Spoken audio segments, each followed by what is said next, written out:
Support for this podcast comes from the patrons at patreon.com/FMLFPL.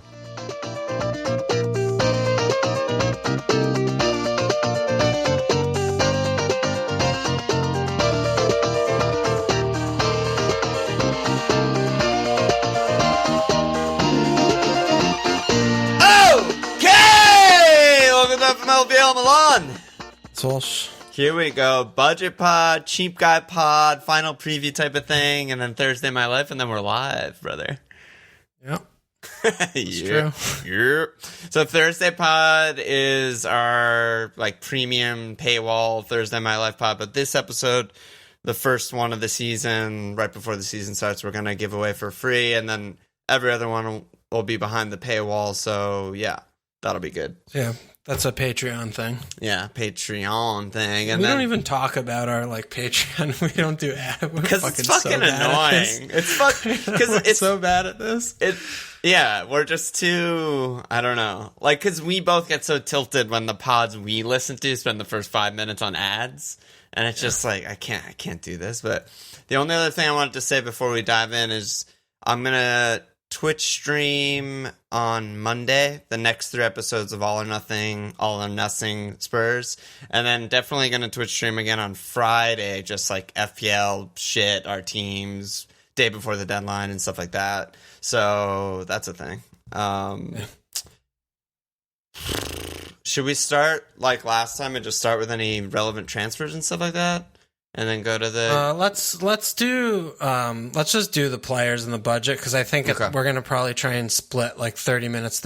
So let's do everything with the questions and shit at the end. Okay, cool. So starting with keepers, not that many. No. I mean, Martinez just starting it like alphabetical is. Yeah, what do we do? I don't know with what's that? going on. What do we do about it? He's maybe the best pick in the fucking world, but we have no idea who's starting. I mean, we're doing this Saturday, so we have a full week. But they're on internationals. There's no. I assume there's no more friendlies, right? Like no full squad friendlies. I'm not that plugged into Arsenal. They had one today, but yeah, I don't think that they're going to have another one. Do you think that Arteta, like anything's going to come? Or do you think we just have to stay away because of the uncertainty? As of now, stay away, but it's something that we all are closely monitoring, I think, because he's so nailed into my side if he's the guy. Yeah, I mean, if he plays game week 1 and 2 or whatever and he's playing, then he's just obvious pick. He's really good, and Arsenal defense has gotten a lot better. Yeah, it's just great. Yeah. Okay, so that's one for probably early wild carders will be on if he's in there, but otherwise, I guess just when you wild card, he's going to probably be your keeper, even if he's like 4-7. Right. Yep, I think so. Okay.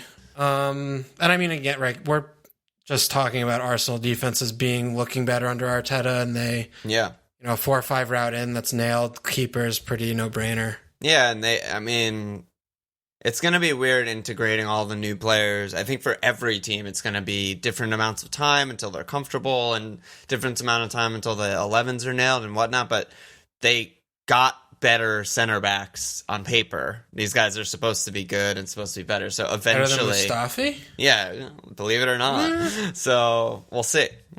Okay. So the other 2 main 4-5s are right, Ryan and McCarthy. Yeah, seems like those are. Are those the 2 highest owned 4-5s? Probably. Yeah, they are. Ryan's at 21%. Yeah, number 1 and number 2. Ryan at 21.4, McCarthy at 19.1. What do you see there? I'm on McCarthy. I just think the team is significantly better.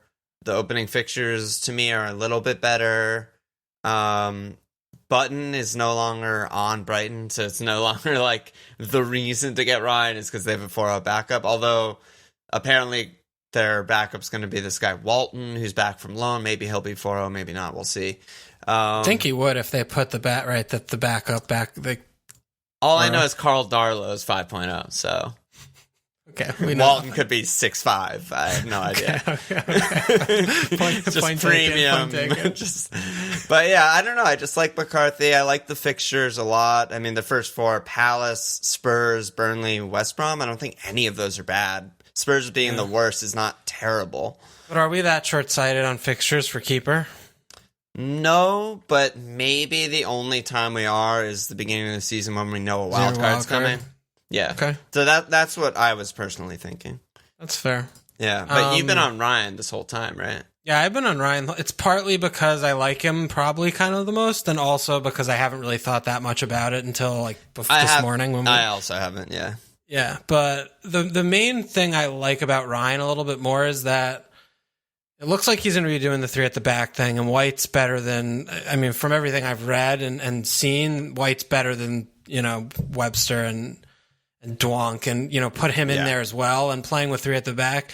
A little nervous if they're going to be pushing the line high with the 3 at the back, and maybe they're going to get some counter ops. But Ryan's a pretty good shot stopper. But yeah, if they go to 3 at the back and they don't score much anyway, I feel like they set up a little bit better for like the goalkeeper than with Southampton. They're doing the pressing thing and they attack so much. Like they're a better team, but I don't know if they're better for the goalkeeper.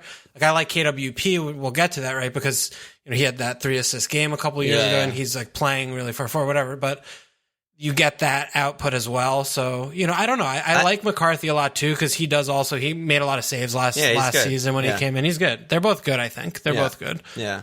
I think it's you really just splitting hairs. I think your point is good though, because if I was to make the argument with Ryan over McCarthy, I think I would start there. Is that Southampton really haven't improved in terms of personnel, and all they did was lose Højbjerg, who is like their best central midfielder. And then you look at Brighton, and they got White in, they ship out Duffy, they get Veltman also, a little more depth. They have Lamptey for the full season, and it's like, okay, they might actually get better. Like Basuma might play more minutes. Yeah. There's reasons they might be better. So I like that. Moyes gone. I mean, he wasn't the best defensive player.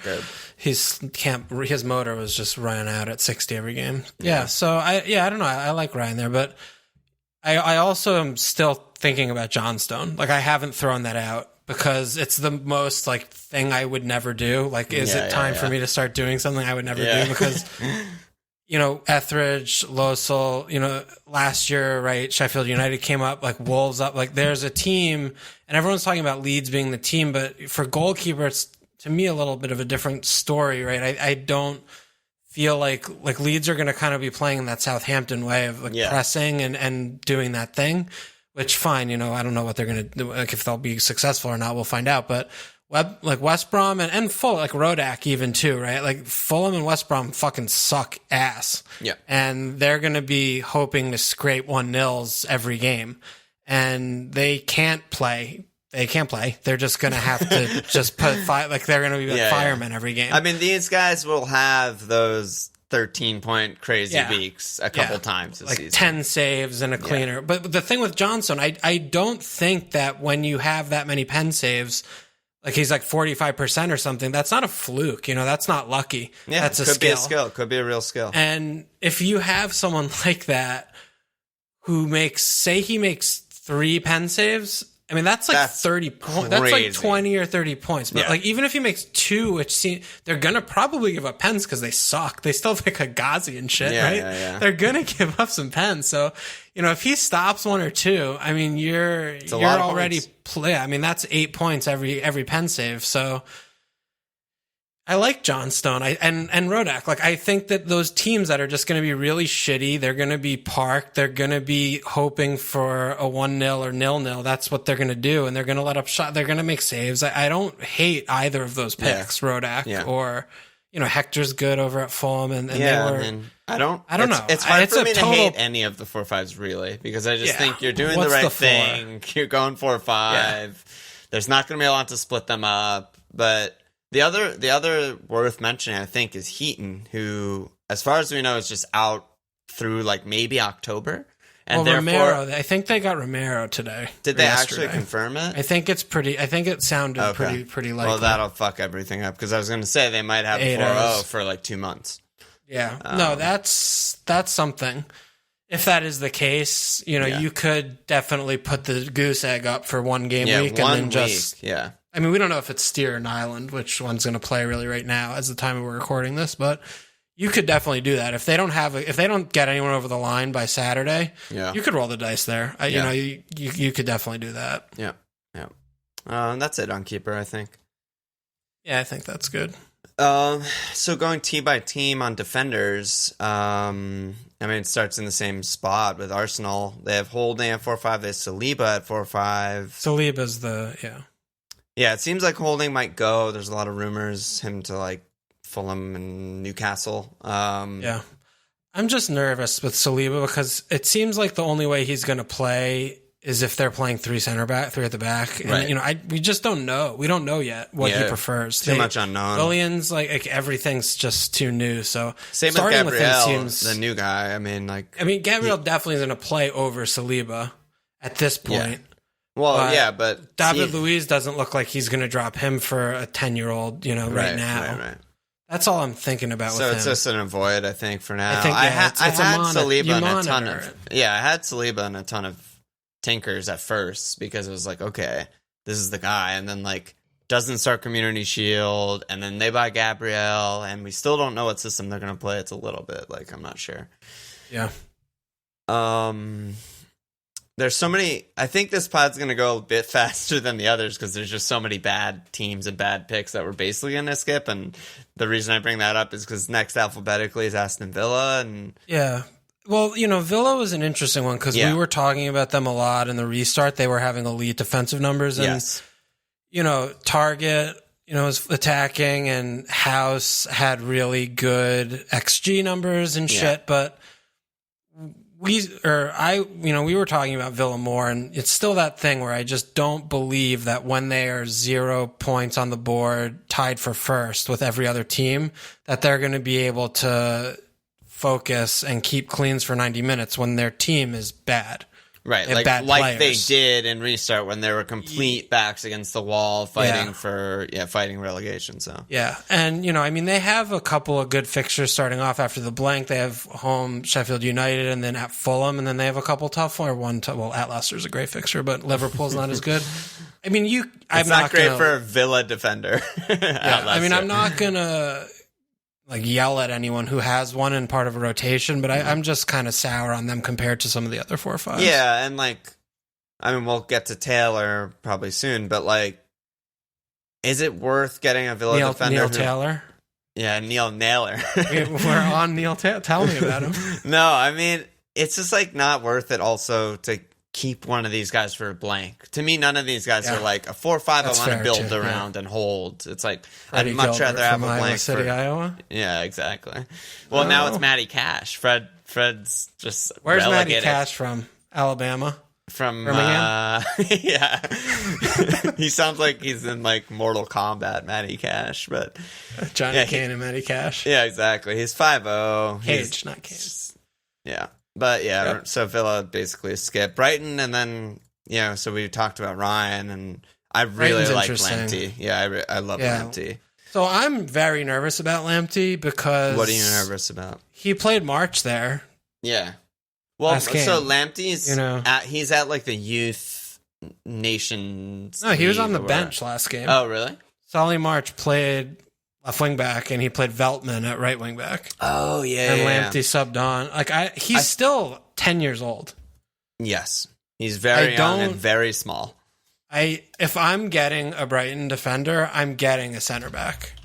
I thought they might have played. I'm taking Webster, or I'm taking White, or I'm taking Byrne, or I'm not. You see, they played again today, and wait, Byrne, Webster, White, they can't all play. Someone's not. Well, it depends if it's three at the back or not. Byrne is a left back, even though he's 10 feet tall. And then it's probably White, Webster, and Dunk. Right. Yeah. They have a lot of players, dude. It's kind of a little scary. It's kind of sketchy, but I still think Lamptey is going to be the right back, even more so if it's a wing back position. They played again today, and he wasn't in the squad because of the youth shit. So I don't know. I'm nervous about it. Yeah, I mean, he has very promising numbers and very promising eye test. He's super fast and good on the ball and aggressive, and I really like him. But Potter, though, yeah, Potter is a factor. I haven't tinkered Lamptey in my team me neither. To be fair, me neither. Okay. I just when going through these teams, he stood out to me. Yeah. Yeah, no, he's shown eye test wise, just he's a player. Yeah. There's just with Potter, especially, and his craziness. There's a lot there's a lot of risk there, I think. There is definitely. And this is too, right? It's as we go through these 4-5s, you don't want risk in your 4-5 defender.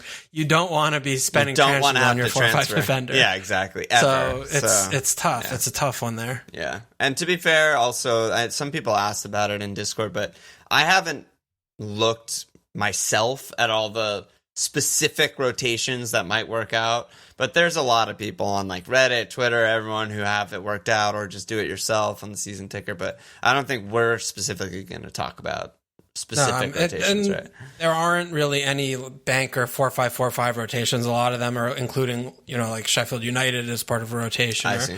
Teams that have 5 million players. So as for 2 4-5s for one spot, doing 2 for 3 is just too nuts. Right. That's almost not worth it. But you also, we'll get to like Vinagre and shit, but there are also 4-5 defenders who you don't rotate. So. Yeah, exactly. Okay. So yeah, Burnley. I mentioned Taylor. Yeah, Taylor's been he's pretty certain to be in my team game week 1, I think. It seems like he's definitely first choice over Peters, yeah, but it's definitely a little sketch to me. I don't know. They they're doing like split team friendlies and Peters starts one and Taylor starts the other one. And I'm just like, Yeah, I think it's Taylor's spot. Who the fuck is playing right back for them is my question. Bardsley / Lowton.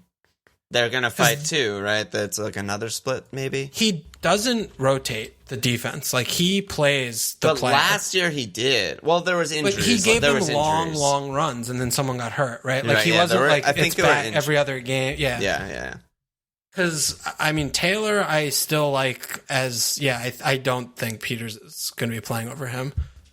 But why have just one? Maybe this is 2. Maybe you go 2. It's fair. I don't know if we're going to have good enough information for game week 1 about who's going to be in that right back. We laugh and make fun of Bardsley all the time on this podcast, but he can't nail himself. Yeah, if he's playing, you look at their fixtures after Leicester. You could start 2 Burnley defenders for every game until game week 10, except for like Chelsea. I don't think home Spurs is that bad. No, that's a startable. Yeah, definitely startable. So Burnley is just 4 or 5 routes in, or we've this is every year, right? That's a good pick. They don't keep cleans against the good teams, but they're a good rotational piece. And Taylor seems great. And it's whoever crazy. Plays right back the seems great as well. In the restart, Bardsley just played 90 every single match. Yeah, well, he was playing Peters in midfield, so he was doing some shit. Yeah, so I'm not really sure who's first choice, and Logan was good a couple of years ago, and then it seems like I don't know what happened.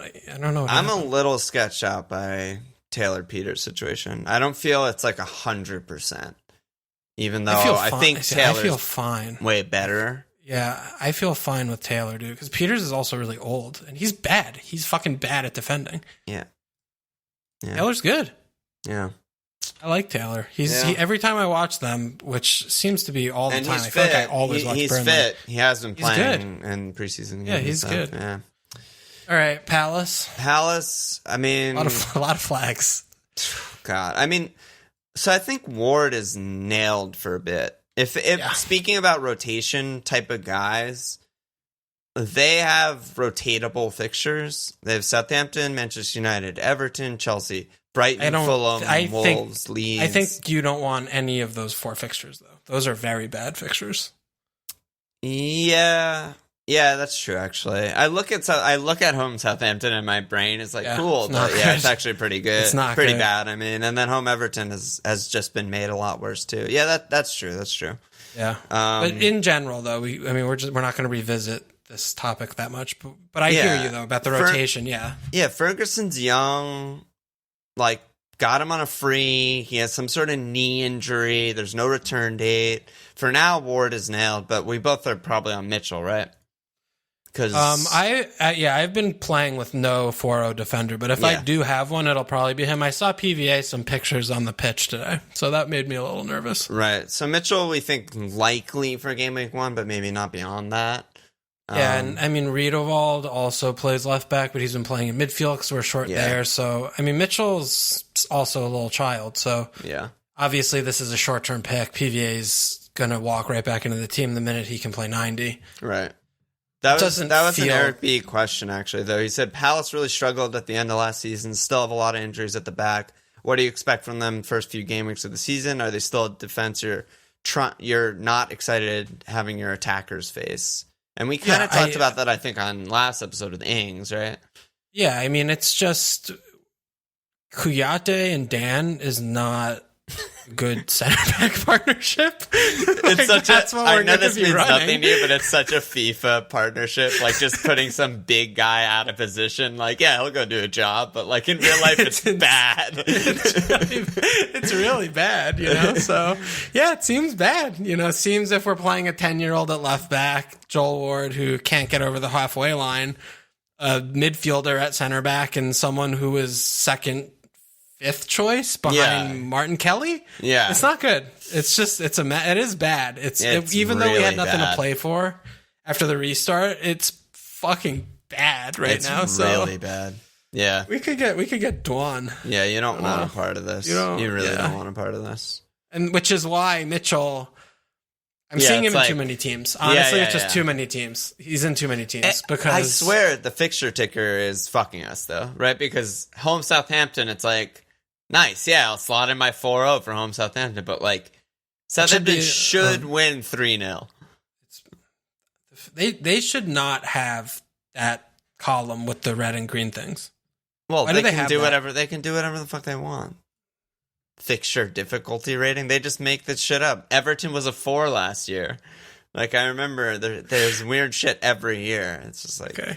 But basically with Mitchell, the thing that I'm seeing is teams have like really thin defenses.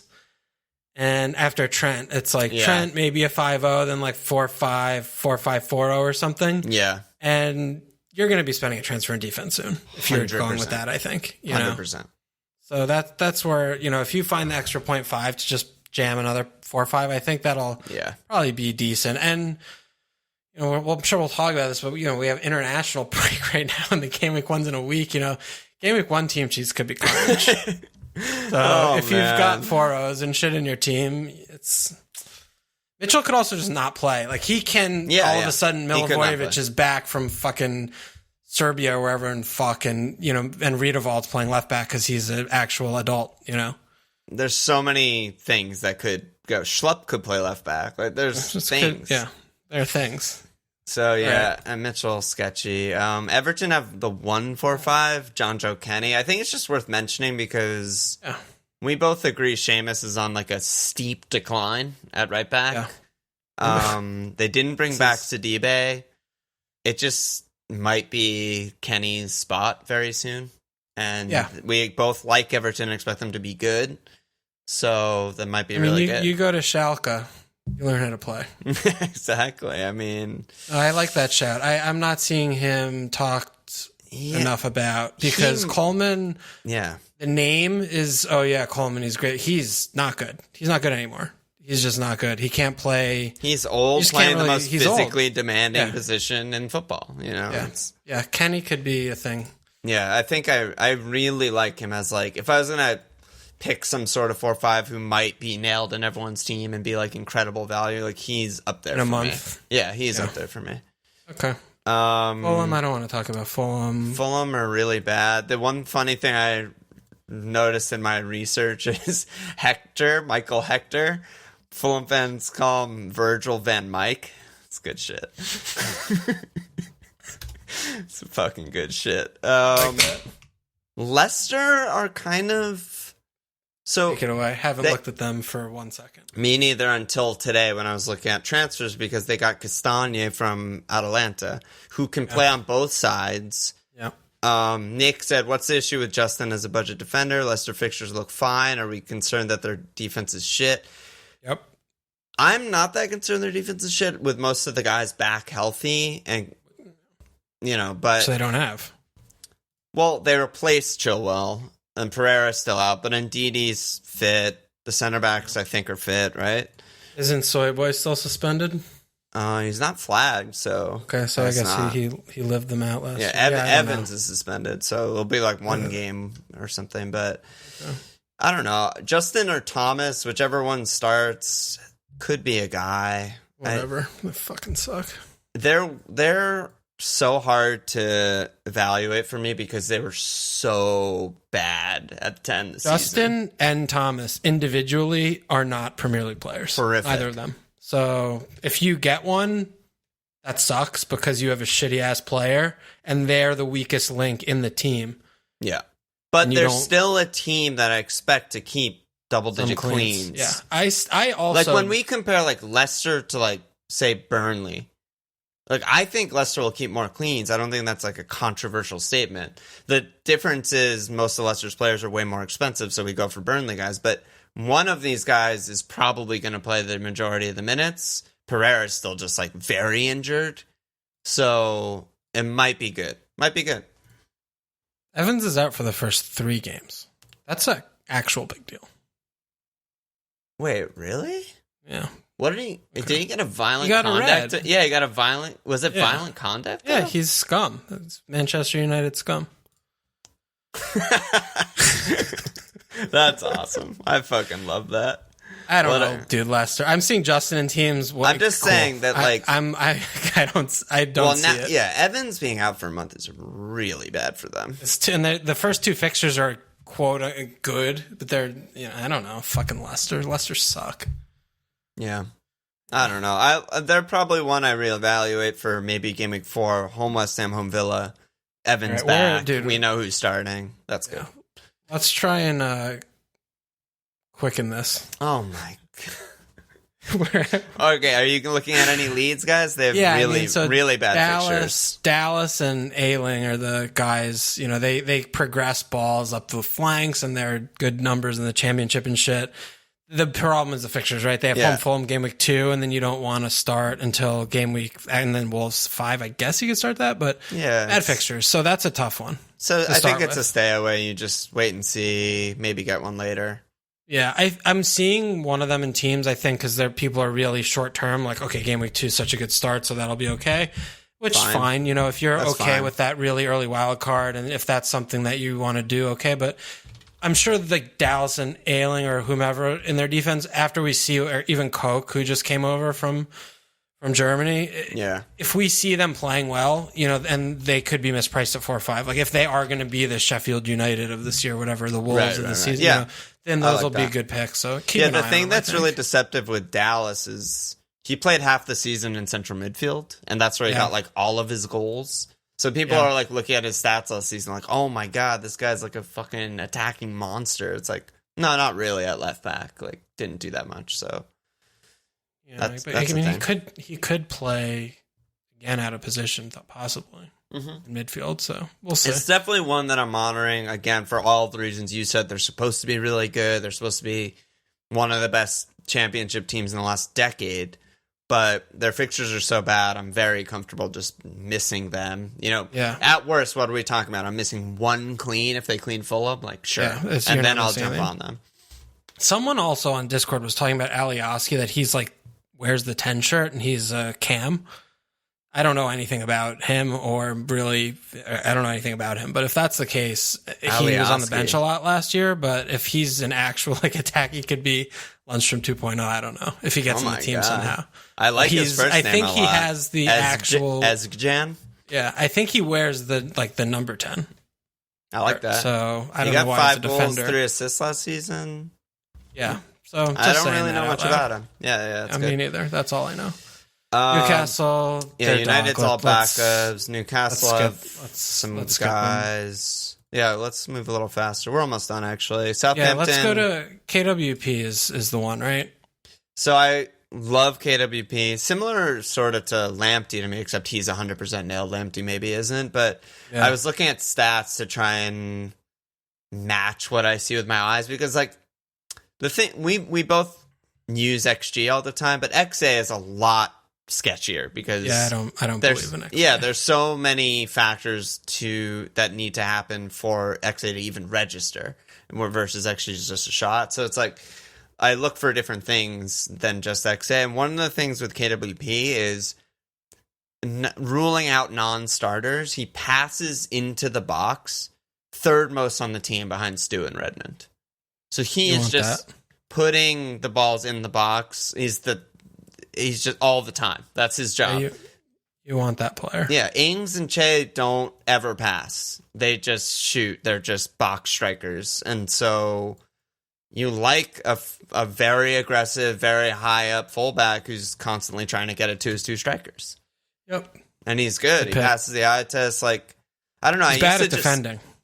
Yeah, I used to always make fun of him for how bad he was at defending, but it does seem to me that Ralph is like getting the best out of him. Like, he's also just kind of playing like so he's barely asked to defend. Yeah, like he's not asked to defend because he's really bad at that. Instead, he's asked to press, which he's doing fine. Like, he's just literally sprinting at someone and tackling or fouling them, and that's fine. You know, like, that's better than just letting people dribble by you, which is what he did for Spurs. So, yeah, I really like him. All right, KWP. I have him in a current tinker. So there you go. There you go. West Brom will skip. West Ham will skip. And then Vinagre. I mean, he's the guy. My right? one West Ham shout is just Fredericks, because I see people on Twitter and stuff talk about Johnston maybe starting. Whatever. Like, Fredericks is actually fucking good and definitely going to be starting, and he was like one of their best players in the restart. So I don't know what that is. I have an eye on Fredericks when their fixtures turn. Okay. But yeah, anyway, Vinagre. Yeah, I mean, as of right now, it's just the most nailed. Put him in. Yeah, you just put him in. It's pretty easy. Yeah. If they buy, then that's a transfer that you'll have to make. But if not, then you got the best defender value pick in the game. Yeah. Yeah, I mean, they have to buy in both positions. As of now, we don't know. Yeah. Unless Adama's playing right wing back, they have no starting fullbacks except Vinagre. So things are looking very up for him, just being nailed on and great. So yeah, I think it's like, actually, if we were going to talk about like must-have type of guys, like, I think it's actually ridiculous to not own him. 4 or 5 nailed Wolves defender is insane. I agree. All right, let's go to mid. Like a half hour on goalkeepers and defenders. It's every time. It's ridiculous. No, I think we're a little ahead of the past pods, to be honest. Okay. A little. But we have other things that we were going to talk about. And there's so many midfielders, but most of them are useless. We're doing 6-5 or 6? It's 6 and under. 6, okay. So, again, alphabetically, I just see Saka right there, Arsenal. Saka 5-5. Really like him. Little uncertain on minutes, but he's really good. It's the same thing after the restart, where I remember people were putting him in their team. I think because they had a double game week, and I was like very anti the pick because of the minutes. Yeah, and he just kept playing, and every game he's arguably like among their 2 or 3 best players every game. And I feel he's like their best creator, I would say, every game. And he's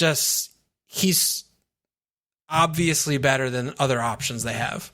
So even though he's 18, he's a kid, whatever, I think he's in a play. I'm not too worried about the minutes. I think he's in a play. I think he's just a good pick. Yeah. I think he's really underpriced. I mean, I thought he was going to be like 6-5. Yeah, I think so. I thought so too. And it's 5, weird 5. Also because they priced him before the Willian move. And which maybe it's like, okay, if they made that move earlier, it's like, okay, maybe he's down 0.5 or 1 because Tower's pecking order puts Willian ahead and they're paying him a lot of money. But yeah, he came out when the game came out, he was like almost nailed because he's ahead of Pepe. So I don't know. It's kind of, he's underpriced. I agree. Yeah, 5-5. Yeah, it just seems like a really, really good price for him. And the fixtures are tougher after the first 2, but he's good. Yeah, I like the teams with him. I like the way they look. Yeah. It's just a good price point, and he's the kind of player, we talk about who's someone that could get to like make a big step up to the next level. I mean, you just watch them play and he's class. He's just so really good. He's so good. Like him a lot. Yeah, I like him a lot too. Aston Villa we can skip. Brighton, I know you like Trossard. Yeah, well, Muzza just left and he played him up top in that 3-5-2 last game. He could be an out of position player for us. We don't know what Potter's going to do, Saturday to Sunday to Monday to Saturday. He could do any fucking thing. He could put Dan Burn at striker. I wouldn't be surprised. But I think Trossard, if you see him the first few games playing at striker, Yeah. pretty easy pick, honestly. Yeah. I mean, could be a good pick. I just finishing my fear leaves- is Potter by far is my biggest fear. definitely. It's not the player. Absolutely. No, it seems like he likes his attackers to all get around 2,000 minutes and none get 3,000 minutes. Yeah, It's which is an issue. Yeah, you hate to see that.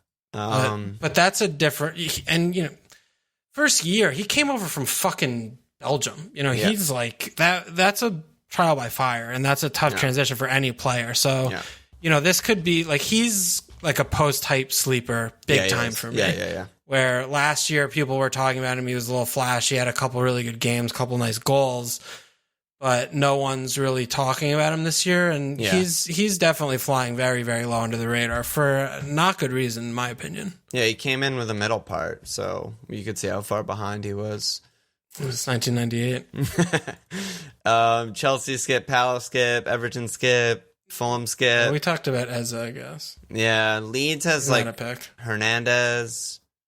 I'm super uninterested. He's very, very uninterested. They have. It's similar to the defense. They have other guys that might pop up, Harrison and stuff, but like with their fixtures being this bad, it's just wait and see.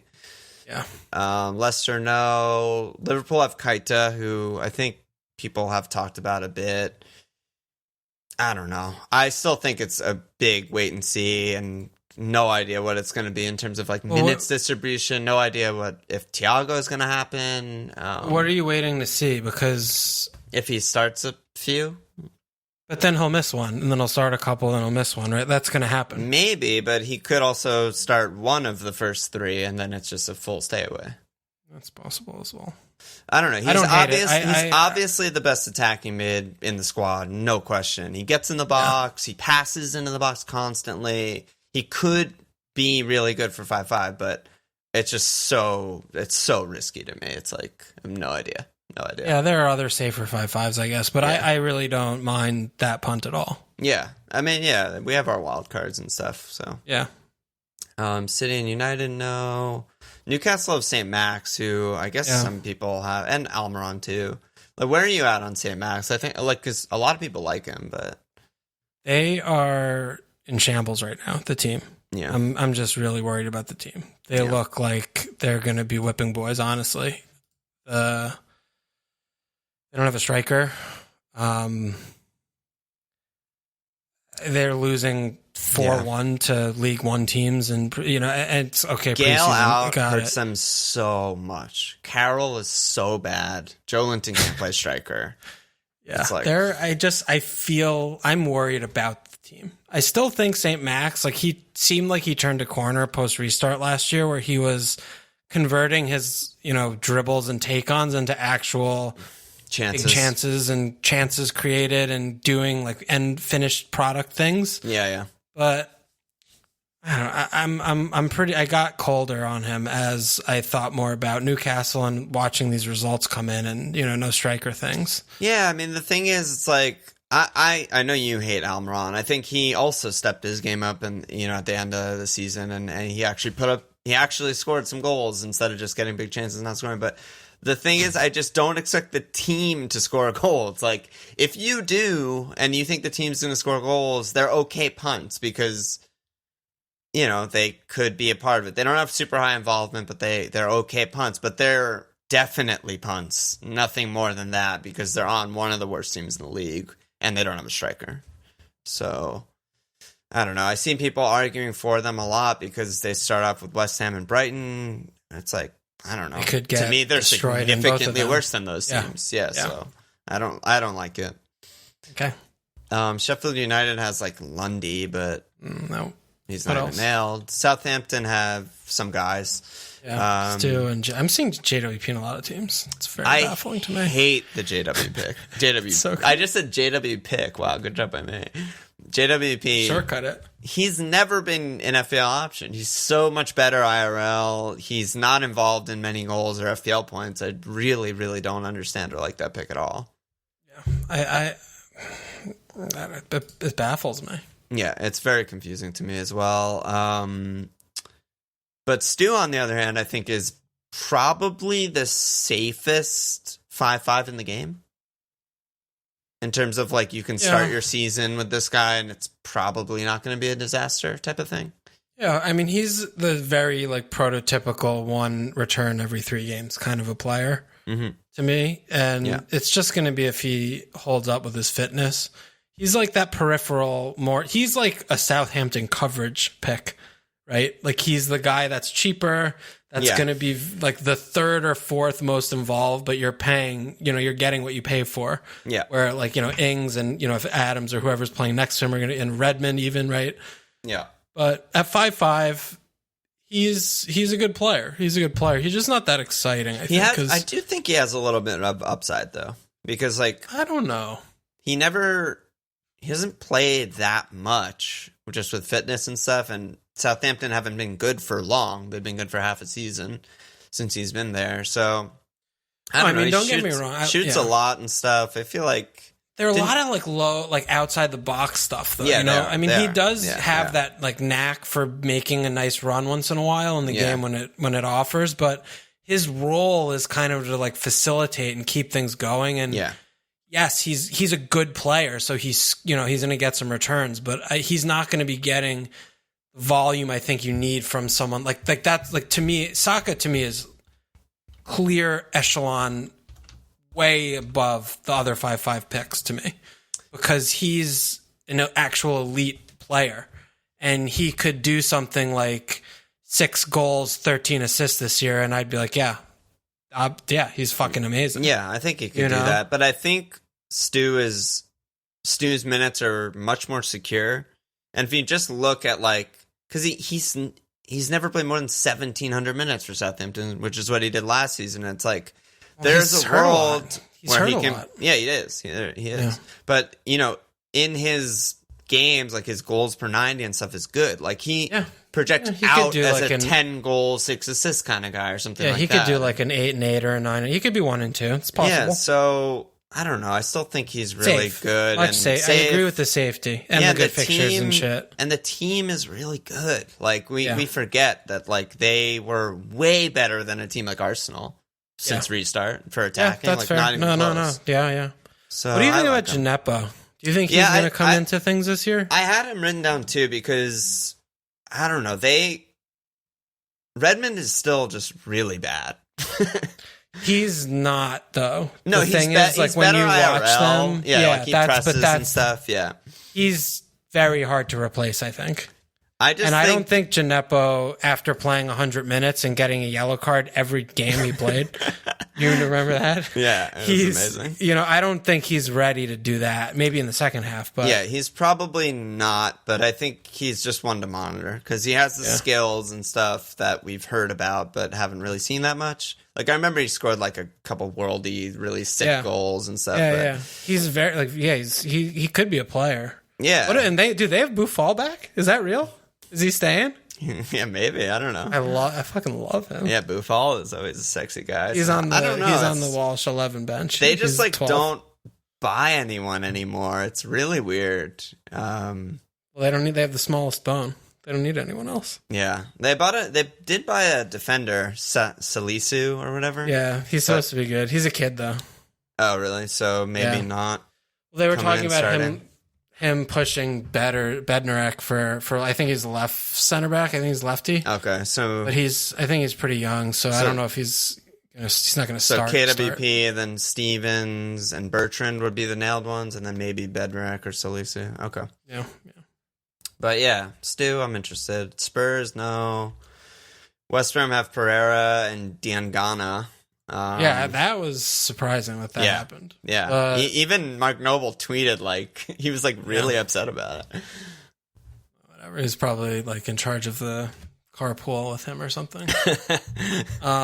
Pereira, I don't know. Well, let me simplify it for you. They have really, really bad fixtures, so I'm gonna wait and see. Yeah, fine. Good player. Yeah, I mean, Diangana put up really good numbers last season, too. Yeah, he's 5'5", is that right? Sort of interested, but... Is he 5'5"? Yeah, 5'5". I can't believe they haven't bought a striker. What are they at? What are they doing? They're in trouble. Their team's so bad. Hal and Chaz is just like not ideal for Premier League. Oh my goodness. Combine them 3,000 minutes. It's like, good luck, bro. Johnstone's just going to make 50 saves a game, and they're going to be incredible. Hopefully they buy Brewster, or loan Brewster, rather. West Ham also, I mean, we've talked a lot about Bowen and Antonio and stuff, but their fixtures are just at the worst possible. What about Soupy? Soupy checks. So Soupy check, COVID check. I mean, we need to, we need to check on his temperature because he might have COVID. So I don't know. There's no credible news source giving us anything, but apparently he has to quarantine, isolate, nightmare. So he might not even be ready for game week 1. So we might have to rip him out of the teams. But that's just something to monitor there. Yeah, whatever. Suchek. Yeah, Suchek, I like him, but yeah. And then last is Wolves, who... Potencio, the last and the littlest. I know. Like, we talked about Jota last week, and then there's Podence and Neto also. We have no idea who's going to play right wing back. It could be Adama, which means that in the front 2 or front 3, there's potentially like a 6-5 or a 5-5. But he can't play all these left... Do you think he would play Podence or Neto? I have no idea what he's going to do. Yeah, I think it's possible. Why not? Podence is good. He's really, really good. He's really good, dude. Yeah, I mean, and I think Neto's pretty good, too. I don't know if they're treating him as Jimenez's backup or if he's an option, but... They bought that little child today. Yeah, they bought an actual just turned 18, very, very small child for their club record fee, whatever, but... You know what we need? I'm super interested in this. Jim gets hurt. Oh my god! Players here. Yeah, I know. You have like 6'5" or Adama everywhere. does the shoulder, or Jota's bad again. Like there's potentially a really good 6'5" or a really good 5'5" starting every week for Wolves. So which will Sheffield be in United, City, first 2. We just watch and see. So. I think because then they go West Ham, Fulham, Leeds, Newcastle, Palace. Like hello. Yeah, we want as many attackers as possible for those, I guess. Vinegar, Jim, and Podence or some shit. We need to also see if they're going to... Because they were doing the weird thing after the restart last year, playing the most defensively. So, Podence... And they have no Europa, too. Yeah, that's nice. So their 11 should be their 11. Yeah. Not much. And they don't have to play 2 games a week anymore. They only have to do 1, so they could maybe attack. Yeah, so I'm very interested there.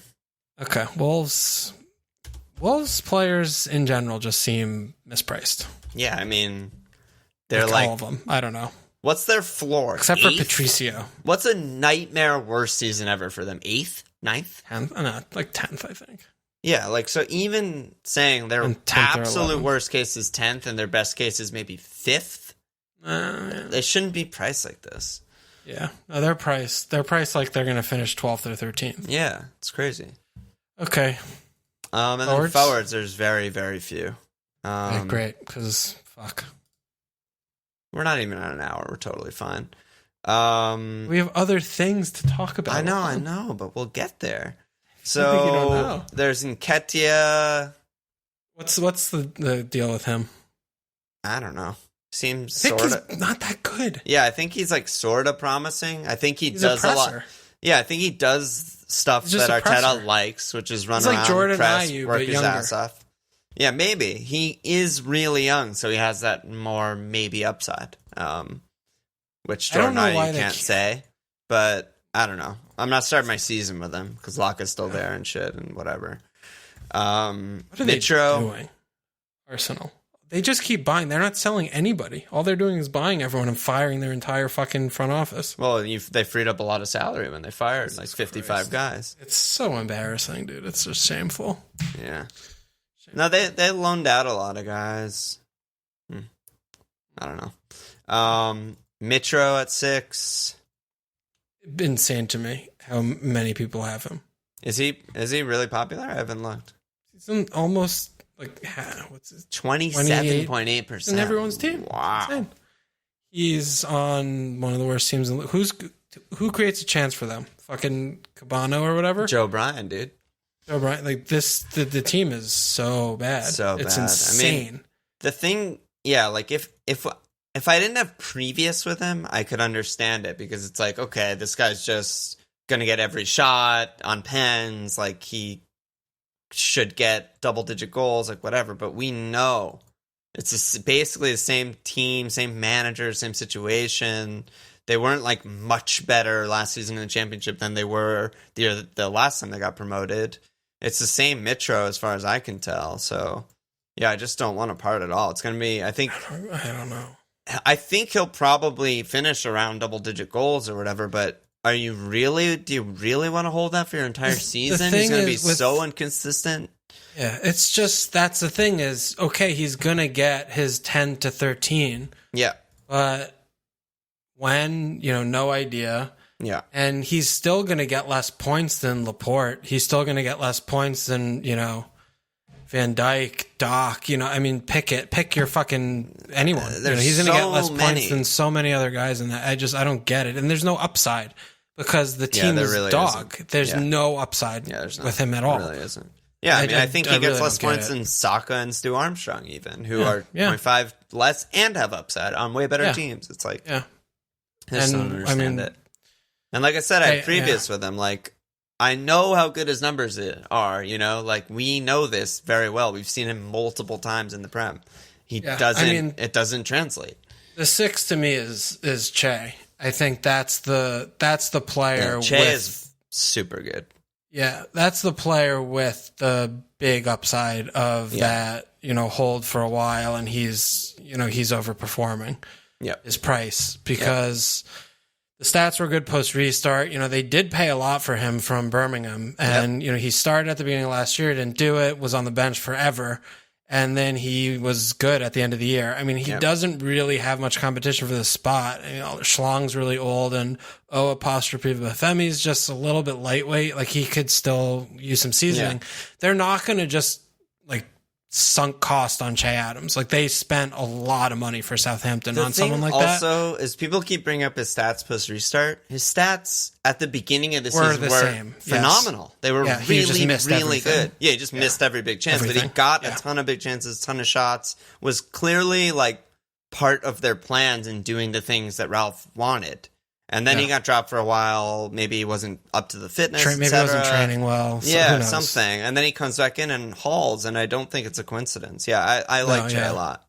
Yeah, and in this, he had the season with Ralph, and he knows what's happening there. And he's playing next to Ings, like a little more far forward. 6 just seems. I mean, he's been in my team for like a couple weeks. Mm-hmm. I feel like I'm not sure if I'm going to have him or Saka. I'm kind of like back and forth between the two of them, and my team's like all fucking messed up. But I really like Adams a lot. Yeah. I think at 6 is just, it seems like a really nice price point for him. Yeah. And someone who could come in with a lot of points, Yeah, and if you compare him to Stu, who's 0.5 less, it's like Che has such a huge upside comparatively. That's not close. Like, the only reason you'd go Stu over Che is if you have your 3 forward slots really filled up and love them, and you need a 5-5 mid. But no, I like Che a lot. I think Rodrigo's also good, but he's super one to monitor. Like, he probably won't even start the season because he's just so far behind, and he's with Spain, and they have bad fixtures, so whatever. I think that's basically it. Yeah, I mean, there's like Bamford, who's bad, and he's now a backup for Rodrigo. Well, he's not right away, probably, but he will be. He will be. West Brom has the 5-5 guys, but they're who knows, whatever. Yeah, I mean, there's Brewster, Jordan monitor, but nothing. Jordan Ayew is fucking ridiculous that he's priced at 6. Yeah, there's not much. Yeah, that's basically it. Benteke. Yeah, Pull Up and Kurt said, does it make sense to play a 4-5 like Davis and keep him on the bench, or go for 3 playing forwards? Don't we didn't really talk about Brewster. What? We didn't talk about Brewster. I mentioned Brewster. I mean, you just monitor. Just if he goes somewhere, he could be really good. Very promising youngster. But I mean, starting with him is also good because he could still go somewhere between Saturday and October. True. Yeah, that's true. That's fine. If you're starting with a non-playing 4-5, I guess it might as well be him. Yeah. Even though it limits a Liverpool spot. Shouldn't matter that early. Yeah. Yeah. Okay. Sorry, the question? No, that's good. I mean, he's basically just saying he doesn't see any sub 5-5 forwards he'd put in a playing 11. Like, where are you at on having a 4-5 non-playing forward? Do you think that? Yeah, I think it's totally viable and reasonable. Yeah. I kind of like it, but you got to live your life. Yeah, exactly. Yeah. Yeah, I mean that's it for all the budget players, and then we can talk about transfers, and we can talk about questions, and we can talk about whatever. Okay, let's talk about Everton. I want to talk about Everton more. So Decore's confirmed. Allen is confirmed. James, according to Fabrizio, is all but confirmed. According to the god. Yeah. So, yeah, this is the summer of Fabrizio, by the way. Big summer. He is his solidified his dominance in the journalist market. Yeah. I mean, yeah, that's ECL is just that's everything we wanted Everton to do. Yeah. All in one ECL hasn't day. left my team for a while. Yeah, same. Since our last pod. Yeah. It's we broke it down. Yeah, he's just great. And I saw they played 4-3-3. I think it was today or yesterday they played 4-3-3, which is Richarlison at wing and DCL just down the middle. 3 central midfielders. That would be probably Decore and Allen behind James, which is just so sick. Like James, and Gomez too. I mean, James could play left, like float in. The thing is, no matter what he plays, whether it's 4-2-3-1, 4-3-1, ECL is going to be in the fucking box. And that's a player I want. Like that's a player I want. I mean, James, we don't know the price yet, and he could definitely be a really, really good value pick because he'll probably be underpriced relative to his actual raw skill. I think he'll be like 8. I don't think so. You think he'll be under 8? Yeah, I think 7.5. I think 7.5. So between Siggy and Rich, basically, you're saying. Yeah, like they're gonna put him in the game and more than Rich. Like I don't think that's gonna. I think they'll be the same as Rich, is what I'm thinking. Okay, 8. Could be 8. Could be 8. But whatever it is, 7.5. But he's really good. You know, he's a fucking really good player. So Carlo knows what to do with him, and he creates chances, and they're gonna be chances to Dominic Calvert-Lewin. So I love it. I mean, you just breaking down the team for the last 2 seasons, who's passing the ball to the forwards? Last 2 seasons, Dean. It's fucking only Dean crosses from left. There was a little bit of Sidibe, every once in a while Siggy, but not really. Mostly just free kicks. There's really no one. There's really actually been no one. And now all of a sudden there's Allen and Decore and gets forward. James is fucking James. It's just Decore keeps it moving quickly. He knows what the fuck to do. Yeah, he's a really weird player. Decore is really weird, but I like him. Yeah, I like him, but I also can't identify what he's great at. But he's good, and he's the amount of upgrade from last 2 seasons Everton midfield to this. Is kidding me? Siggy and Tom Davis getting every minute compared to just Allen, James, Decore. It's insane. They really did they still have things. Gomez. Yeah, and Gomes. I always forget about Gomes because I'm excited about the new guys. But Everton. It's good. DCL 7. very, very excited about DCL. I have to say also a little less excited about Rich if they're playing the 4-3-3 and he's winger. Yeah. So then he should be he should be a midfielder. He should be a midfielder. Yeah. And yeah. Arsenal, we mentioned Gabriel already. He may come in as a starter, may not. They also secured Danny Onions again. That's good. Not really FPL relevance. We talked about Cash for Villa.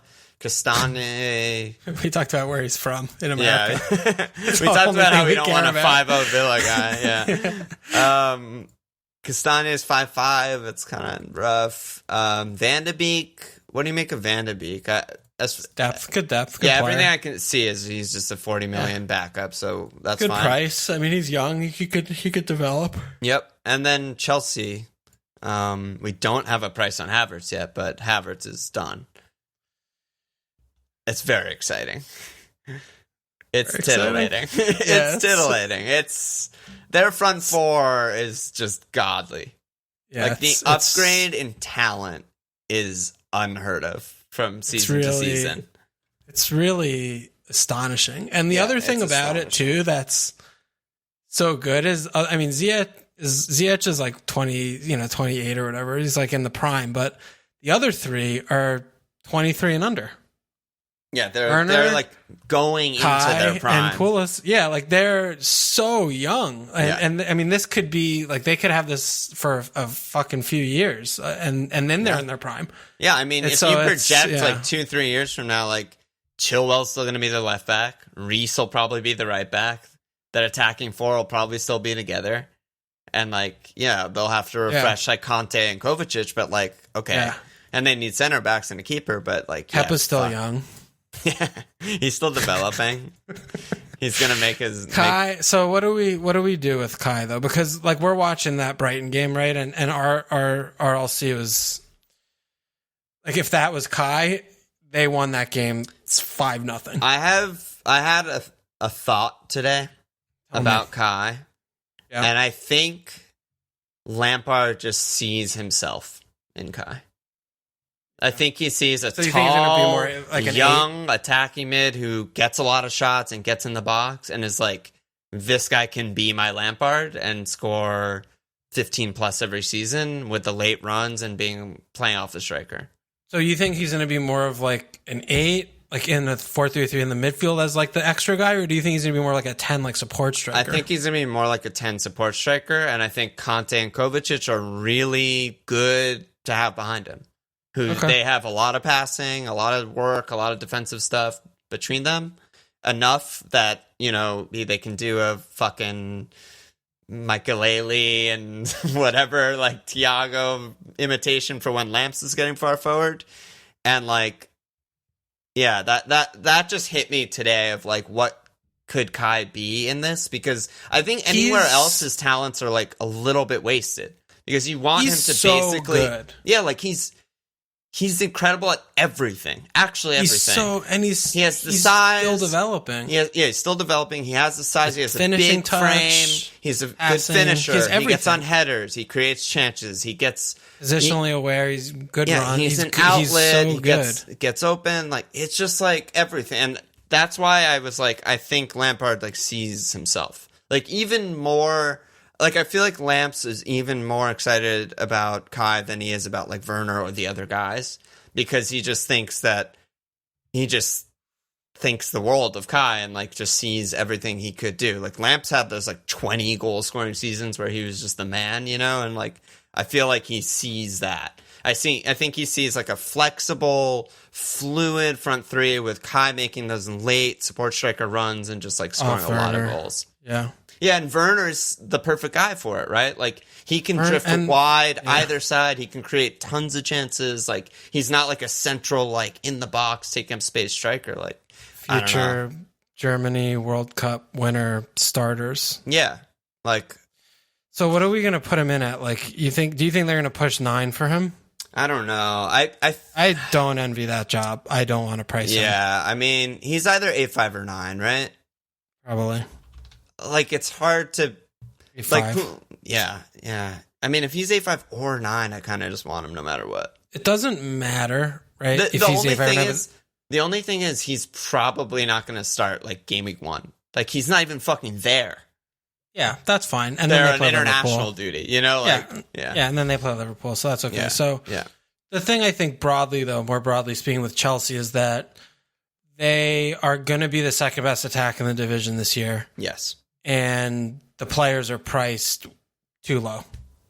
Yes. So the value... They're going to be the closest to City, and they're priced like they're the 5th best attacking team. Yeah, like... Not even, like fucking whatever. Yeah. Like, they're much more... Like, if you compare them and Manchester United, who were, like, sort of level-ish last year, top 4 teams, like, compare the amount of improvement that Chelsea have made. It's like they should be treated like by far third best team, by far second best attack. I feel like So I want to get macro on this because I was thinking about this a lot. Okay, with Chelsea, right? Like Werner or like whoever going to be a good captaincy option.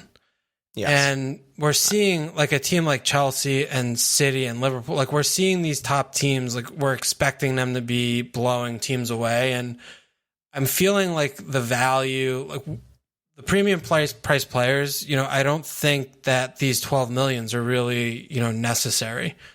I think having more than one, because City players, like if it's Kevin or Kuhn or Raz, like, okay, but you don't need Obbs. Do you need Mo? Like, I don't think so. Bruno's 10-5. You have a Chelsea player. Like, how many of these players do you need? Like, if you can get 3 Chelsea attackers, Mahrez, we'll see. I mean, Foden, who knows? Maybe he's great, maybe he's not. But, if you can get these guys that are between the 9 to 8 region we haven't even talked about Pulisic. Yeah, he's a fucking 20-goal scorer. Like, he's hurt, but he has 20 goals in him if he plays 3,000. Like, he's ridiculous. His stats from and eye tests are ridiculous. Like, why would you be spending the extra like 3 million for Obbs or Kuhn? Obbs or Mo or Mane. Yeah. When these guys, that's something I feel like is going to shift this year a little bit. Yeah, I think a little bit more into that like lower premium tier of just getting them, because Chelsea's the enabler, right? Because you put 2 or 3 of the Chelsea attackers between those 4.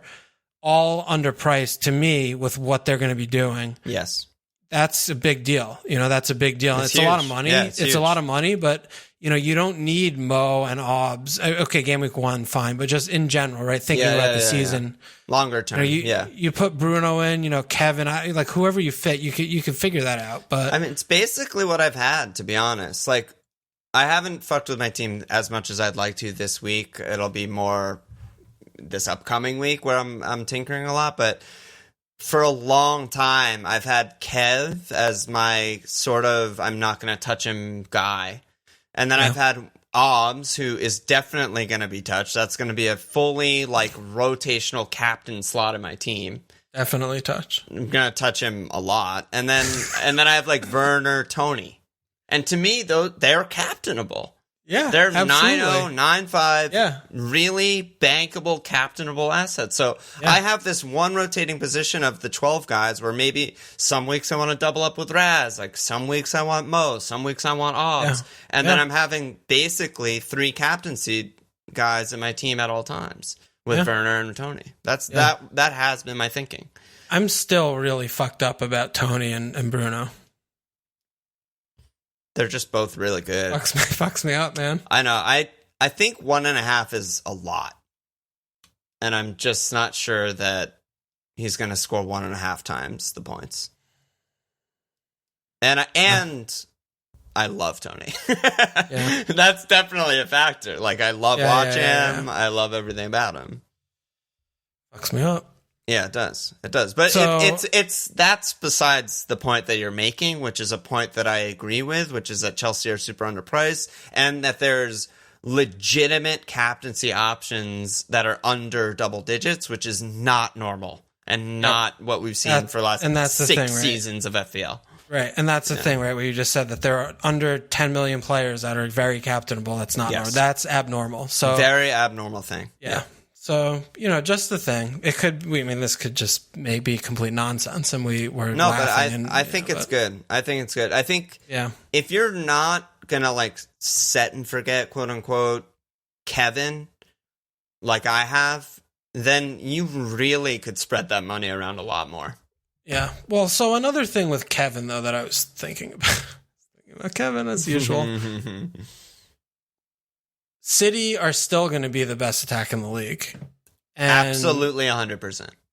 So, with captaincy, right, we're really good at not getting captaincy right. But City score goals every game, except for when they play Liverpool. Yes. Like we know the games that Kevin's good at, and we know when, like Raz or Kuhn are good. So that could also just be, you go with them and you just rotate based on the fixtures, like we were talking about last part, right? Yeah. Wolves, Leicester, Leeds, Arsenal, West Ham. Well, maybe not West Ham, but like those are all Kevin games. West Ham, like, oh, that's Raz hat trick last year, like he loves that. But maybe that's a thing as well, and then the rest you can just look at as pure value, not even thinking about captaincy. Yeah, I think that's very reasonable. I mean, the direction that I just said I was going is just slightly different, which is just blanket hold Kevin because he's Kevin. And no, I'm not saying binning Kevin. I'm saying holding. I'm saying doubling. Keeping the double. That's exactly what I'm planning on. That's exactly what I'm planning on. Okay. That ob spot in my team is gonna sometimes be Mo, and sometimes Mane, and sometimes Raz, and sometimes Kuhn in a double change. And the Kevin spot's just gonna be Kev. Is there already? Okay, yeah. That's I see that. my thinking, at least. Yeah, that makes sense to me. Yeah. But you don't have Ziyech, so that's a problem for you. Oh, is he hurt still? What's his deal? I don't know. He's probably hanging. Tiny legs. Slender legs. So something else, I mean, besides the DCL thing. I love that you have these little topics. Let's go. Yeah, well, I've been fucking playing. That's great. Play. Yeah, you got to play the game. I've spent the last 2 or 3 days without Mo, and it feels better. It just feels better because you're talking about touching. Like, he's someone I would touch. Mm-hmm. And Robbo...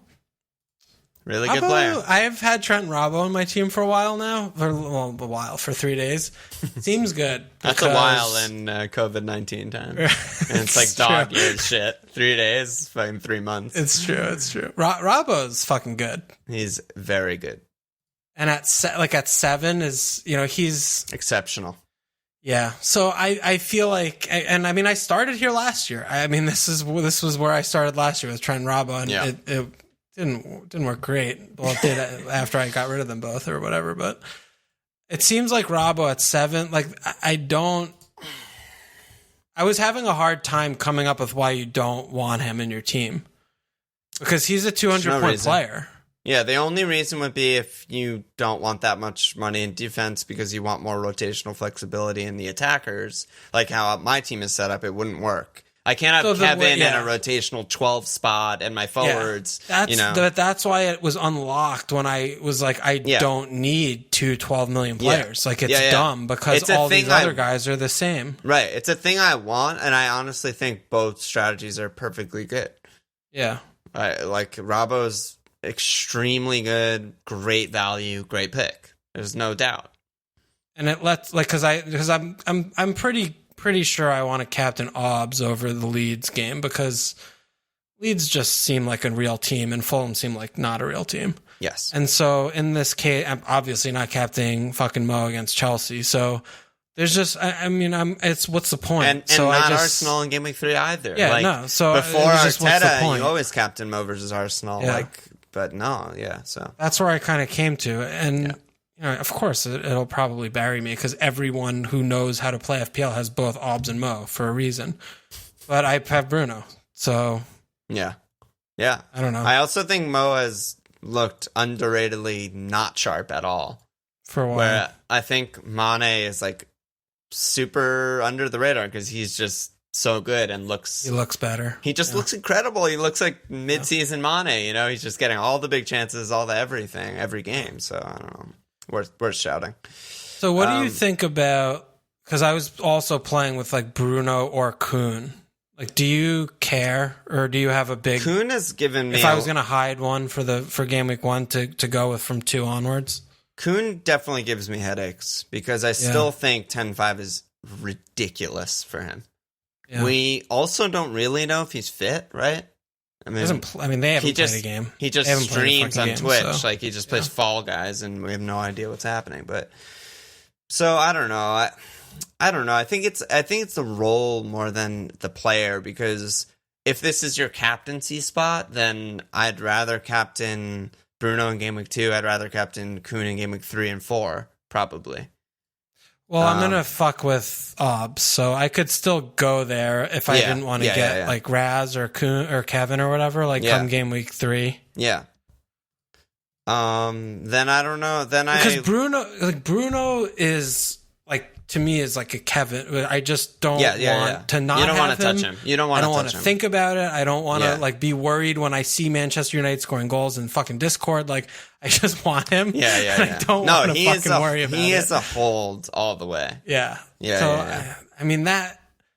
Is there a team that could be made that's Bruno and Kevin holds, and then still having captaincy options in the forward line or something? No, that's what I've been playing hard. with. That's really hard. You can if you have Bruno, then Tony, it's dumb. You captain either, it doesn't matter. But yeah. I have Werner and Obbs and Tony, I mean, I have Werner, Obbs, and Bruno on my team, but if you take Obbs and put Kevin, then you don't have money left for another premium captaincy option. So you would be needing to captain Kevin or Bruno or Werner, basically. Right. Which is fine. I mean, it is fine if the fixtures line up. Yeah, if the fixtures line up. Yeah. Yeah, I don't know how to answer a question of Bruno versus Kuhn. To me, they're very, very different in terms of like role in the team. Like I don't look at Kuhn and be like, yeah, I plan on holding him for the next 20 game weeks. I'd much more look at him like, I want to target the time to get him and captain him for like 3 or 4 straight. And then which are home out. bankers, which they don't have. But they're both great. But I do think he's a hold. Like when he's fit, I just want him. Who, Kuhn? Yeah. Yeah. The problem is we don't know. Maybe I'm not going to captain the fitness, and we don't know, and they're blanking, and it's just we don't know. Yeah, we don't know if he is fit. We don't know shit. Yeah, I mean, Bruno is definitely a more like stable pillar. It's crazy that Tony had a higher fantasy goal involvement than Bruno since the restart. 60 to 52. Yeah, that is crazy. Man, they're both great, and they're both legit captaincy options. I mean, game week 2, home Palace. We're looking at Ward, Mitchell, Dan, and Kouyaté. I'll probably captain Obbs there, but no, I think most people will. But like, is that right? Like, I don't know. It seems to me like Manchester United might 4-0 more likely than Arsenal are going to 4-0 West Ham. Yeah, off the top of my head. So that's something I'm definitely looking at. Anything else, or you want to bang out some questions? We're long. Yeah, do some questions. I'm fucking no all sorts. That's good though. That's good. That's good. Noel said, on a previous pod, you mentioned you'd set and forget your back line to free up transfers for your big hitters in midfield and up front. Has this changed after tinkering? Common strategy seems to be Trent and 4-4-5s to free up funds for the double premium mid and Werner up top, but the 4-5 defenders don't seem reliable enough to carry for extended periods. I disagree very strongly. Yeah, I just think if you pick the good 4-5s, then they are just reliable. Don't pick the bad ones. I think they're definitely good ones, but I also ones that are good enough. Yeah, I was on that for 2 weeks or whatever, but I put Robbo in, so I have Trent, Robbo, 4-5-4-5-4, Vinoggs, and Taylor and Mitchell. And like I feel like okay with Mitchell here because I'm going Trent, Robbo every week, so it's just Vin and Taylor for that other spot. Yeah, I also think that it's like. There's this like notion where we have to not play our 4-5 defender in a bad fixture, but I don't think it's that big a deal. It's really not. It's not that big a deal if you're starting a Burnley guy, a Southampton guy, like a mid-table team guy, against Wolves fucking Spurs, Everton, Wolves, Leicester. These players get 2 points usually anyway. Yeah, like it's really not a big deal. So I just don't overthink it there. Yeah. Matt W said, are the 6 to 5-5 mids massive traps, and how does one stop themselves from being caught by them? Yeah, I mean, other than Foden, it does seem like a massive trap. You go to Saka or you go to the 5-5 guys, because then it's not a trap because you're paying fucking dog for them. But, the more you spend and they're like similar, you're assuming the same kind of things as you are with a Saka or an Armstrong or a St. Max, then that's a trap. Like, that's the definition of the trap. So how do you avoid him? You don't pick him. What's the deal with Foden? I'm so torn up about Foden. Like, is he going to play the 8, you think? Is that, like, what your thinking is with Foden? Or do you think he's going to be the starting right winger? No. They didn't buy anyone in midfield. So yeah, they just bought the winger. He's not playing shitty fuck and Rodri and Kevin every game. That's not what Pep's doing. I mean, Foden's playing though. He does love to do that. He's done it a few times against, at Champions League tie or at Liverpool, but 85% of the games are not those in the league. Yeah. And, I do think that that's where Foden's going to play. Okay. I don't think that they didn't buy that position because they didn't find someone. Maybe they don't have money. Okay, 700 million for Messi. I do, and I don't think. I think it's just been like this elaborate ruse from Pep last year to like purposely not unleash him. I feel like that's something Pep would do also. Yeah. To be like, I'm not playing you in this position this year because I don't want anyone to see you do it until next year, and then you're going to do it all the time.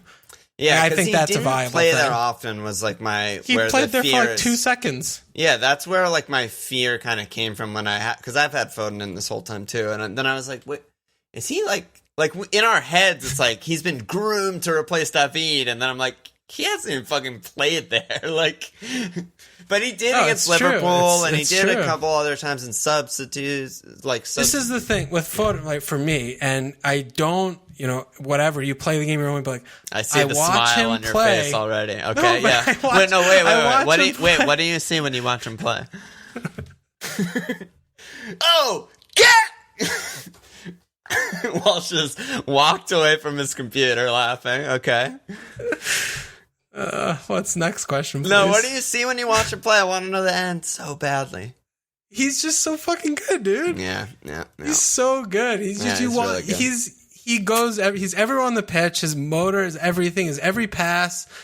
He's a fucking incredible player, and I just don't think that he's not going to play. I don't believe that. So, we could be potting in October, and he played 400 minutes, and I'm like, okay, I'm transferring Foden now today. Yes. And then I'll do that, and I'll do that thing, and I'll live with that. That's worth fine. The risk, because the upside and that's is fine. So extreme. But, yeah.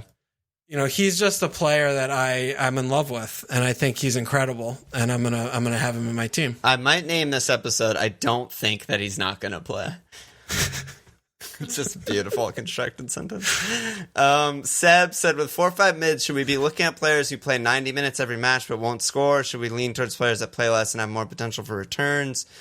Basically, he's asking, should we just get like nailed 2-pointers or try and find someone who's better? And we also had people asking about like, is it worth it to pay 0.5, find 0.5 in your team for soup check or someone who's a little better than the 4-5s? Like, what are you doing with your bench? Is it just bare bones or what? Yeah, I'm back to bare bones raw dogging it, I think. If there are 4 or 5 George Boyds, please let me know. Oh my God. I've been combing and I haven't seen anyone like that. No. Yeah. They're all really bad. They're really bad. I have had Harrison Reed in for a while. Oh, me too. Oh, hey. Oh, I love that. Yeah, a little ginger in the team. Never faltered. Yeah. And I don't really care about the bench anymore. I'm back to that mode. I also think like there are a lot of nailed, really good 4 or 5 defenders that I'll probably put ahead of Reed every single week. And they're good. I'm going to have Vinegar and Taylor, and I'm not going to play them. I'm going to play only one of them each week. So even one of them has a bad, quote unquote, bad fixture or worse than the other, still better than fucking playing Harrison Reed. So I'll do that. Yep. Dude, Brewster's gonna break things if he loans somewhere. I have a feeling he's not gonna go on loan. You think they're gonna? They've been playing him a lot in preseason. Usually they don't do that when they loan. Yeah, the guy. Listen, he's definitely better than like Origi. I mean, Minamino's been playing really well in preseason, but Brewster's way more of like the future for that position. Like, I don't know. We haven't really bought anyone. They're still have really bad attacking depth, Liverpool. Maybe. And the other thing too is if Firmino gets actual injured, then you're totally fucked. If you loan Brewster, you can't just be like, just kid. I mean.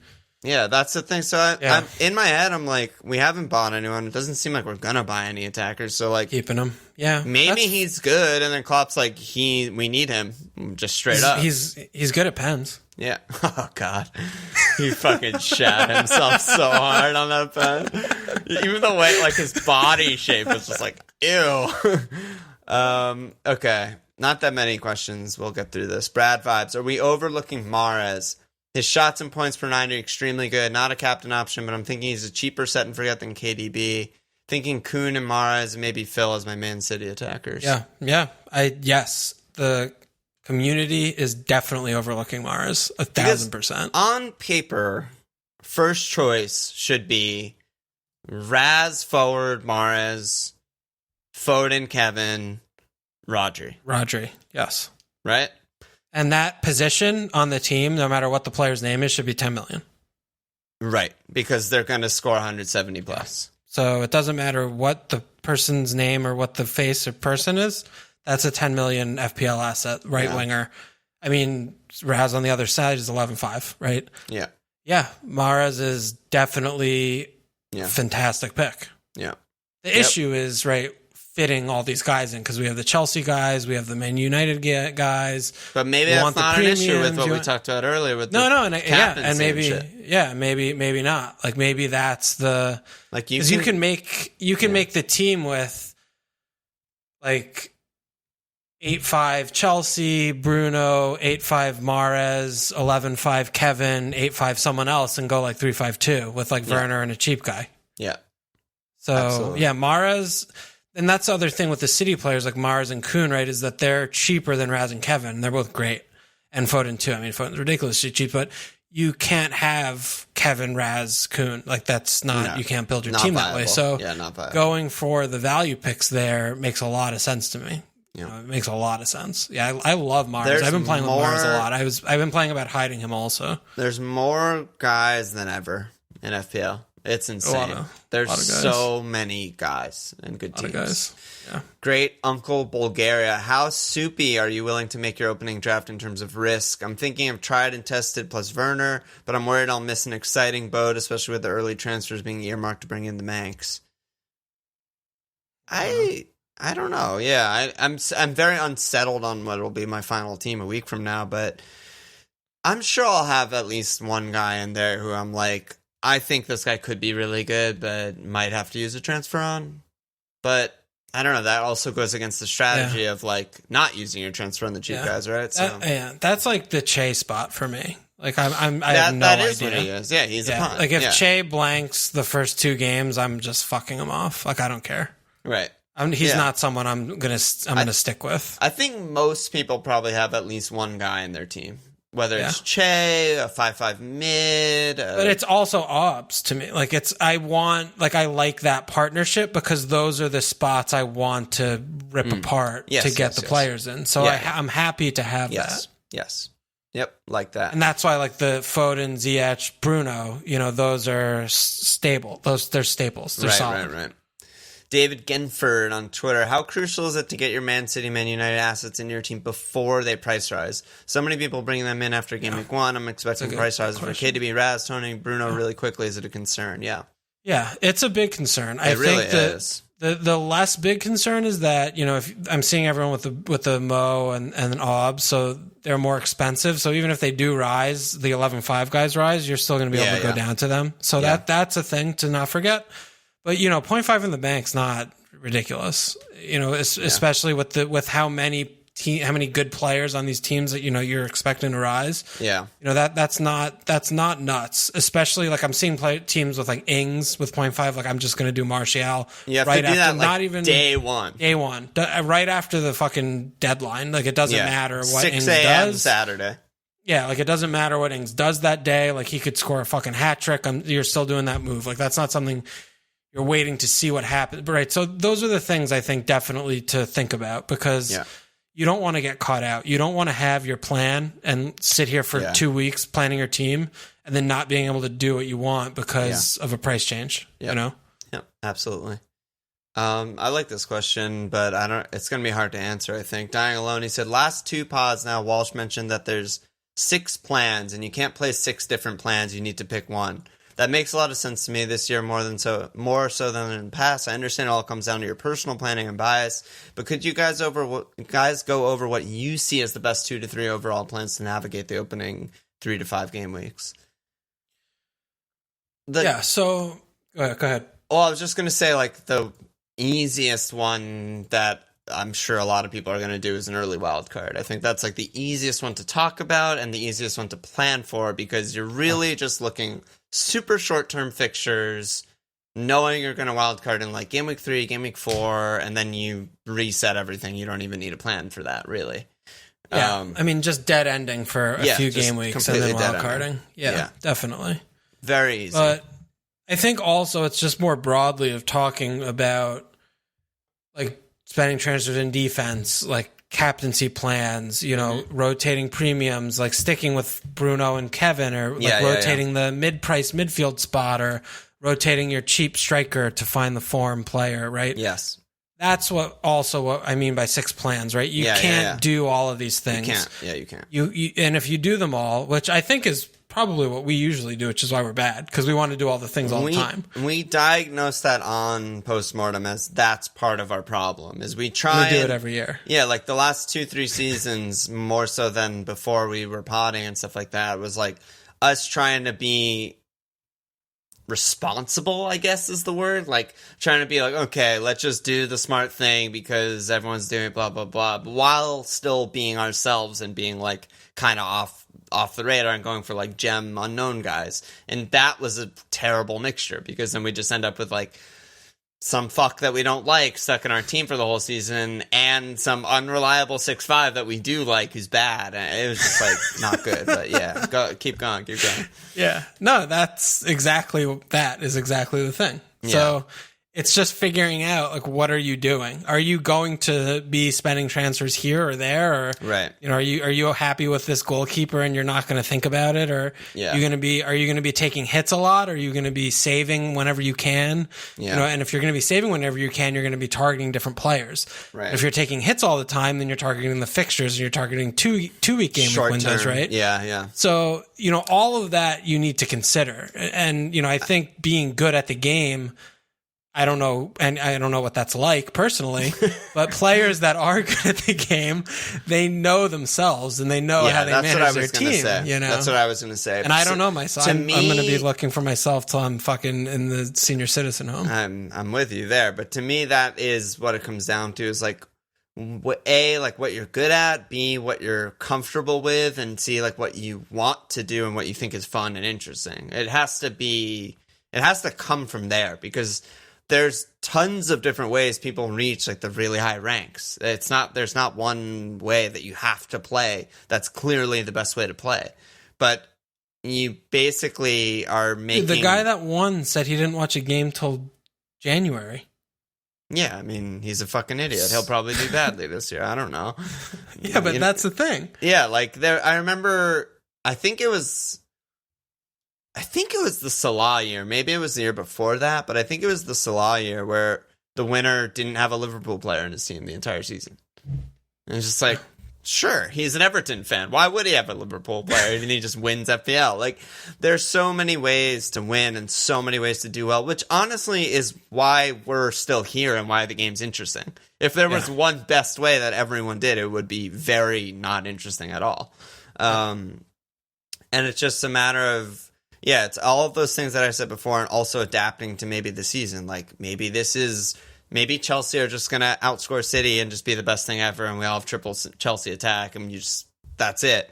And we have to adapt to that and figure that out. But yeah, I think those plans that you mentioned and finding the plans is really the key. Yeah, it's a good question. I still don't have a plan. I am trying to stick to the plan of I'm just going to use my transfers for like captaincy mostly. That's what I'm trying to execute, but I think the problem is that I always want to create my team so that I never need to use a transfer ever. I do the exact same thing. That's what I do. No, it's the exact same thing. We're building a literal house of cards and thinking it's going to survive like the summer on fucking the cold London winter. And we're just like, this is perfection. I literally don't have to use a transfer all season and I'm going to win FPL. It's the easiest game of my life. No, I do the same thing. I do the exact same thing. I look at it and I tinker every little fucking thing to be perfect. Don't touch it. Don't touch it. Pencils down. Perfect. 10 out of 10 every time. 1 million OR. Yeah. Yeah. So, okay. Anyway. Okay, so that's going to be my plan this year. Don't use any transfers. Don't touch it. 10 transfers. No transfers. Yeah. Okay, great. Just edging all year your transfers. All right, 2 more questions. Pigs Fly said, Salah seems like the best captain game week 1, Abba game week 2. I keep looking at game week 3 and thinking Spurs are the best captaincy choice. Is it worth having one premium Spurs assets to start and keep for that week's captaincy? I was just going to say I don't necessarily agree that Spurs are the best for Game Week 3, but I do like where you're coming from, and I do think planning your captaincy short term is a good thing to do. Yeah, I think Chelsea, West Brom. I think Chelsea is good. Way better. Chelsea's, a good attacking team. Spurs have Mourinho as the manager, so I think that's all you need to say about that. But I also don't, I really don't see Mo as, the slam dunk like that. I think Fulham. I think Fulham are an on team. Yeah, it's just they're not a team. And home away, Chelsea we know even restart. have Brighton. I know that's possible. They might just win 5-0. They could do. I'm a little concerned with Vern. I think Vern's a 70-minute that game. That's the thing that I'm a little worried about with him because of how good the options are on the bench of who's playing 90. That's true. And we saw last season, even when Tammy was red hot, he still subbed in at 70 every all time. The time. Yeah. I don't think he's going to be able to get away with the same thing with someone like Werner, who's just, OP, just incredible. And he's going to want to play 90 in the games that matter. So I love that their defense is still going to be so bad. They got a little better, but they're still just going to send all four of those attackers don't track back, not going to offer anything at all. And then their center back paired with Thiago is still one of the center backs from last season. They still have Kepa. Zuma. They're still basically relying on Conte to be the Leicester Conte and just be just do everything. And I love the fact that Lampard's yeah, fuck it. We're going to concede 60 and score 110. It's fine. Yeah. I don't think it's a problem, honestly. I really don't think it is. I mean, this year is going to be... I think it's a problem for IRL team. I think it's the opposite of a problem for FPL team. I think it's great. Well, even that, I don't know if we're really still understanding how good the four is up front. I don't know of any defense that can cope with that. I know, but you can't just concede 60 goals. It depends what their ambitions are. Are they trying to secure nailed-on top 4 team? I think they're there because their talent is so good. Are they trying to compete with Liverpool and City? They're not there. They're going to concede twice as many goals as both those teams. They're going to also have they're going to have some games where they don't work, right? Because they have all these new players. They're all new, right? Yeah, And challenging for the title is a far cry, but you could also see, I could see them, winning 12 points against Liverpool and City. I could just see them just winning all of those 4 games. They have enough skill. I think they have pretty enough unlikely. talent. But but it's not that nuts to say. Man United getting 12 points. Obviously, there's no fucking chance. Crazy that Chelsea would do that, but I still think they have they have a glaring weakness, No, but definitely. All I'm saying is I fucking love it. I can't wait. It's so great. exciting. It's going to be great. It's the same thing too with Everton getting better. There are so many teams that usually I usually hate watching Chelsea, and I very much hate watching Everton. And this year, not going to be that way at all. It's going to be and United. So many, dude. Man United. Since they don't have Van Gaal. Yeah, it's been great. They're going to be a lot of and even Arsenal with Arteta now, right? They were just floundering with fucking whatever the fuck. What was his name? Freddie Lundberg, whatever, and good evidence. They're all gone, and there are a lot. Leeds are going to be fun. They're going to a lot of really fun teams to watch. It'll be fun. It's going to be great.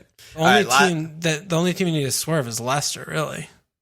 Leicester and potentially Brighton. Yeah, there's still some. No, I love watching Brighton. Villa. Villa. I don't want to watch Villa or Leicester. Sheff and Wolves are often really dull games. We'll see. Yeah, Newcastle, we'll see. But last question, Paul and Eddie, they're both just asking about COVID. They're basically saying, should we have a deeper bench because of the compressed schedule, because people might get sick, because Soup might get COVID, etc., go to the backups more often? Should we have 2 playing keepers instead of 4-5 and 4-0? Do you have thoughts on this? Is this affecting your decision-making at all? It's just too much. I basically am on the camp that it's if that shit starts happening, the season's fucked. I don't fucking care. I don't care. I'm not trying to play around it. I can't deal with that. It's too much for me. I'm with you. Maybe in my brain, my mind's too small. I don't know. Maybe that should be a thing. I just can't help you with that, guys. Yeah, I'm sorry. It's not for me. I don't see it. Yeah. Yep. I see it, but I don't see it. I don't see it. I don't see it as good shit. I think that's it. We were going to try and spend a lot of time on our individual teams, but since we're doing the Thursday pod for free and not behind the paywall, I think it's more worthwhile to just do that. Yeah. I have like 6 screenshots of teams on my fucking thing. Of different teams. Be really careful about having ago. different tabs of the actual FPL site open, though. No, Because I know I've done about that many times. I know. I'm aware. But I'm not aware. And like I've done that a lot where I'm just like, I'll like be doing something else and I'm like, oh yeah, like what was that tinker with like all the 5/5s or something? And then I have to like look through all my tabs and like I closed it and saved a different one and like screenshots are key. Yeah, that's screenshots. So I mean, you know, maybe we'll talk about some different like drafts and stuff like that as well, because that way it won't be as nebulous of just like this and that, because I have some like heavy defense, I have this and that and different things. So you know, we'll do that on Thursday. That'll be a good job by us. That'll be the majority of the pod on Thursday. Will be what has changed since we bought it on Saturday and our teams and questions and shit. Yeah. And again, you know, moving forward, obviously we're going to do the weekly pod either Sunday or Monday, depending on what the game schedule is. And then every week we're going to do our Thursday pod. That's a Patreon pod. So, you know, if you support us, you know, again, right, we don't do ads on the pod. It's just me and Alon. You know, if you want to help out and throw us a few bucks a month, that's much appreciated. And the community that we have is really good on Discord, you know? Love it. I mean, it's just like pretty loose. It's obviously people who listen to us, so you have a screw loose to begin with. Yeah, exactly. You know, it's everything from like, you know, game day people talking to people talking about food and recipes to people talking about sometimes people watch pickling vegetables, and sometimes people watch preseason games from last week and comment on them like they're happening live. You know, it's like there's just a lot of action going on there. So it's just fun, you know. It's especially, you know, I mean, I've said before, right? But you know, we're all stuck at home, and you know, going on and you know, chatting with everyone every day. Like, I mean, it helps me get through it. You know? At all hours too, which is huge for someone vampire blood like me. Yeah. So you know, you want to support us and help us out there. That's a good job by you and for everyone else. Appreciate it. Let me slap asses and let's get out of here. So we got a bunch of new signups. Best time to sign up. Sean Williams, Ali Fornius, Daniel, Max Melman, Max, cheeky little Max, David Lampert, Pulp Fitzins, Sean Whalen, Carson Fiore, K. Riz, Jack B, Kevin Atala, Michael Colby, and Klaus Christensen. Get the fuck in there, slappeth thine asseth. That's about it, brother. Any last words? See you Thursday. Check us out! At FMLFPL.com. Follow us on Twitter at FMLFPL, sports page.com/FMLFPL. Subscribe, rate, review.